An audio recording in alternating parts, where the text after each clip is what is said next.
There's a unique and almost ritualistic satisfaction in opening a new shoebox. It's a small ceremony of personal renewal. You lift the lid, and there they are, pristine, perfect, and untouched by the world. You part the crisp tissue paper to reveal a product engineered for both form and function, a promise of new journeys, comfortable walks, or enhanced athletic performance. But accompanying this visual delight is something even more evocative, that unmistakable, factory-fresh scent we've all come to know as new shoe smell. We breathe it in deeply, associating it with freshness, quality, and the excitement of something brand new. But have you ever paused, mid-inhalation, and truly considered what that scent is? Have you ever wondered why the sharp, almost chemical odor of a new pair of running sneakers is so different from the earthy scent of high-end leather loafers? And more importantly, is that potent aroma as benign as our pleasant associations might lead us to believe? The truth is, beneath the polished surface, the cushioned sole, and the meticulously stitched seams lies a complex chemical cocktail, an unseen and largely unregulated world of industrial compounds.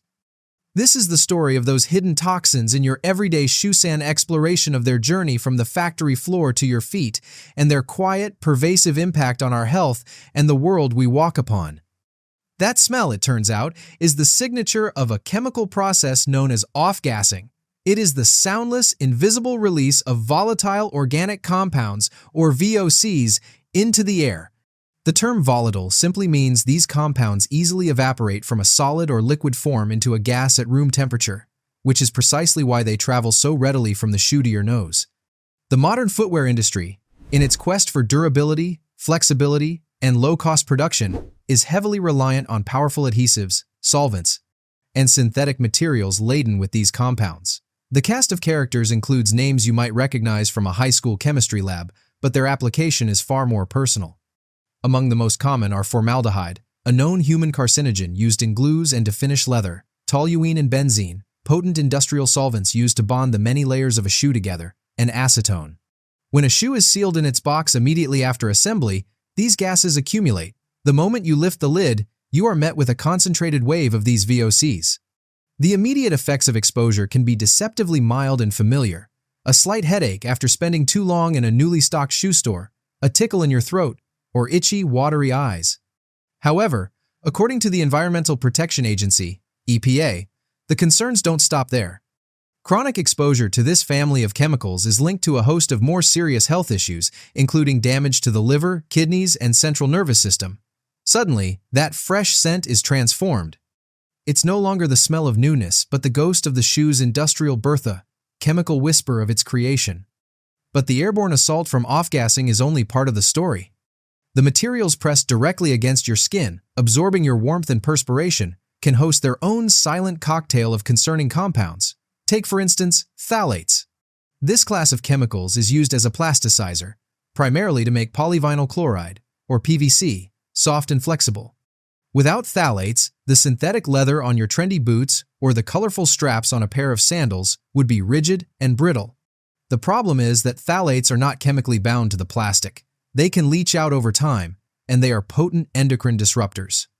This means they can mimic or interfere with the body's natural hormonal system, a delicate network that governs everything from development to reproduction. Then there is the issue of leather itself. While often perceived as a natural, safe material, the vast majority of the world's leather is produced using a method called chrome tanning. It's a fast and inexpensive process, but it can create a highly toxic byproduct, chromium V. This hexavalent chromium is a known carcinogen and a powerful allergen. For many people, the mysterious rash or persistent skin irritation from a new pair of leather shoes is not an allergy to the leather itself, but a case of contact dermatitis triggered by residual chromium VI that has seeped out of the material. The vibrant colors that make shoes so appealing can also be a source of trouble.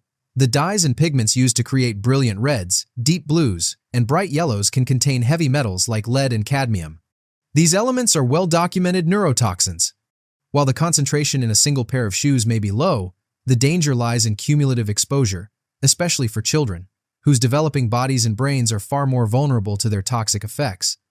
And for the final touch, the waterproofing spray that keeps your feet dry in a downpour, or the stain-resistant coating on your pristine white sneakers manufacturers often turn to PFAS, The per- and polyfluoroalkyl substances, ominously nicknamed forever chemicals. They earn this name because their chemical bonds are so strong they refuse to break down in the environment or in our bodies.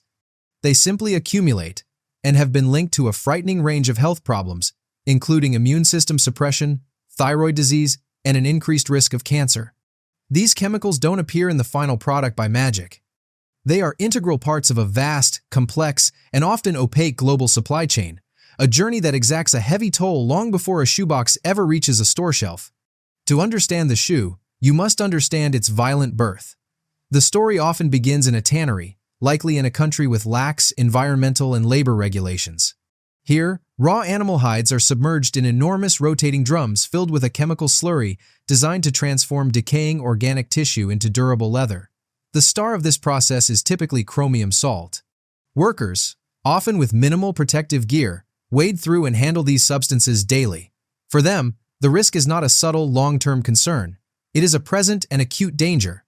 Skin diseases, respiratory illnesses, and cancer are rampant in these communities. The wastewater from this toxic brew of chromium, lead, and chemical sludge ice frequently discharged directly into local waterways.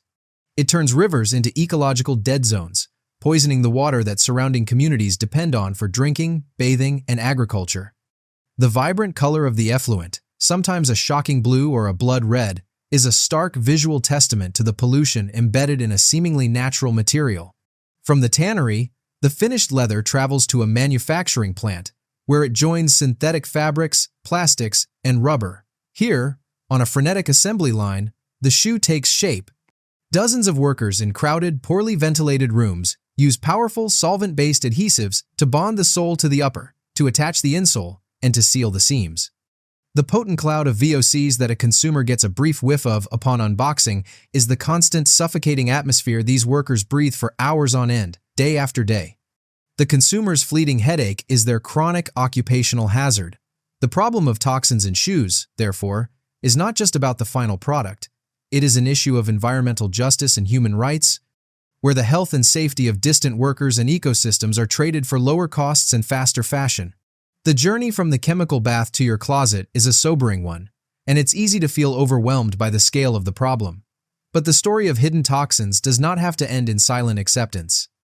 Awareness is the first, most powerful tool for change, and as a consumer, you are far from helpless. The path toward a safer and more ethical relationship with our footwear begins with simple, conscious choices.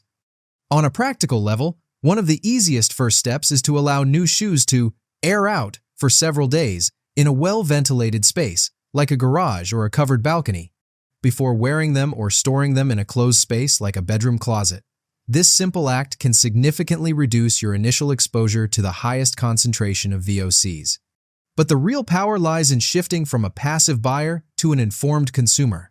Begin to look for brands that value transparency. Seek out certifications designed to protect consumers and the environment.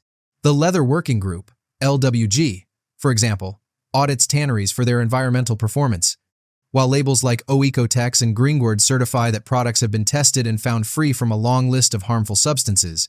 Furthermore, consider the materials themselves. Opt for shoes made from vegetable-tanned leather, which uses natural tannins from plants instead of chromium. Look for alternatives, like organic cotton, cork, and natural rubber.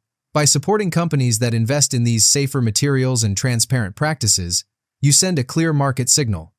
You are voting with your wallet for a new kind of industry standard. This raises a final crucial question. What is the true cost of a cheap, fashionable pair of shoes? It is not measured merely by the price tag, but by the unseen toll on the health of factory workers, the pollution of distant ecosystems, and the subtle cumulative risks to our own bodies. The choice, then, becomes about more than just personal style or comfort. It's about demanding better, not just for our own well-being, but for the health of those who make our products and the planet we all share. It is in the end about learning to step more lightly on this earth in every sense of the word.